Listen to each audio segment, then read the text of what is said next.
Good afternoon and welcome to Spotlight on Your Health. I'm Dan Bain, and our guest today on the program is Dr. Andrea Gray, an ophthalmologist here in Roseburg. Welcome to the program again. Thanks for having me. Welcome back, I guess. You've been here a few times before. I have. And January is National Glaucoma Awareness Month, so that's what we want to talk about today. First of all, what is glaucoma?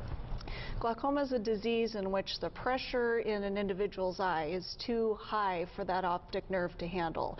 It results in permanent and progressive vision loss, and the patient usually doesn't have symptoms until it's far too late. You have to lose about half of your nerve fibers to have any symptoms at all. So it's a really good disease to be aware of, because the only way to know you have it is to go in for eye exams and have the pressure measured, have your optic nerves looked at.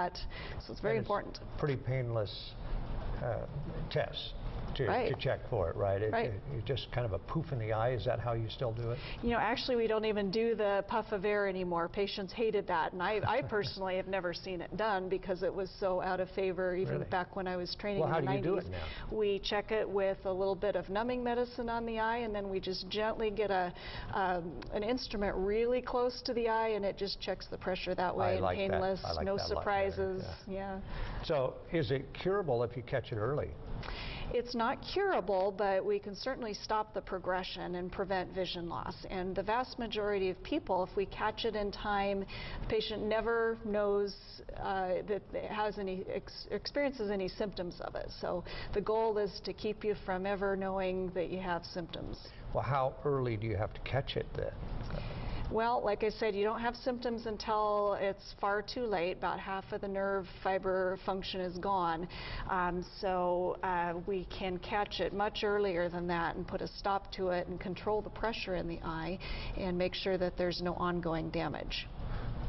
So how do you treat it? Is there surgery involved here, or is there some other method? Most of the time there's no surgery. Vast majority of cases are treated just with an eye drop that lowers the pressure.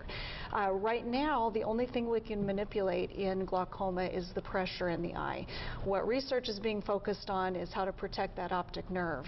So for now, it's just lowering the pressure with drops in most cases. If there's any reason why we can't use the drops, either the patient doesn't tolerate them or the drops fail to work, then there are a few surgeries that can lower the pressure. Is this mostly a disease that an older person will get? Usually you don't see that in a young person? Most patients with glaucoma are older. However, it is possible to get it at any age. There are even some varieties of glaucoma that a person can be born with. So what different kinds of varieties are there? Does it affect you differently, or is it, you mean, the same disease, only it just is something that you would be born with?